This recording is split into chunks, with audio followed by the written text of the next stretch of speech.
Okay, guys, so we're back at the house after the end of the video where we turned the car over, where I turned the car over. Nothing wrong, no scratches to the head, which is always what I am most worried about because I can fix everything else, but scratches are permanent. You can see everything's still in great shape. This touring cars have a tendency to flip so fast that you don't get a lot of contact with the whole surface of the car. So it doesn't usually take a lot of damage. But however, on this one, I figured I'd show you because when the car finally came to a rest, it was on its wheels, but you could hear the engine revving high, and there was no movement. And what actually happened was the motor screws here usually are all the way over, and they knocked the motor, the violent turning and flipping of the car knocked the motor over, and that misaligned our mesh here on our gears, so they weren't making contact.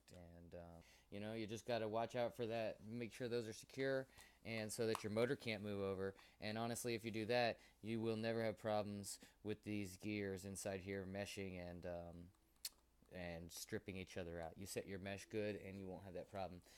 Now on here, if you look, you will notice that where the pebbles and stuff get stuck in them, and they make those marks kind of chew it up, but it's not really damaged. It's just they're painted nice when you get them, and then the paint chips off. So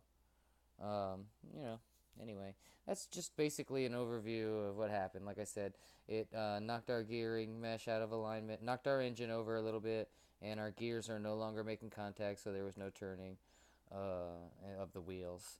Anyway, I'm going to go ahead and figure out how to get this motor mounted back up nice and tight, and then I'll run the TC3 again in a couple days. Um, that is probably the 8th tank of fuel that I've run through it, and I'm running 25% Byron's with an 8% oil lubrication inside of it. So it's a good fuel. And I'll probably go ahead and fire this thing up either this afternoon or tomorrow sometime and continue breaking in the engine. I really haven't turned any needles. The engine came pretty lean, actually. I was surprised. Most of the time they're set flush, and these were turned in some, and it was pretty lean out of the box. But I just have toned down the low speed. I haven't turned the high speed at all. And if I do, you could hear at one point in the video where I press on the brake as I check the temperature of the engine, and I hold it down, and the car goes down to a nice idle, and you can tell that I have the throttle trimmed up just a little bit. For me, that's just something that helps me out.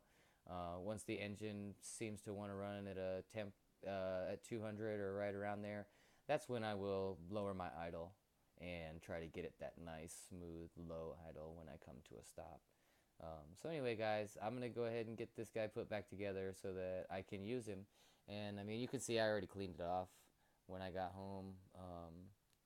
Still got the fuel in the tank, but it's really clean and no broken parts. So, okay, guys, thanks for watching. I hope you enjoyed the video. See you next time.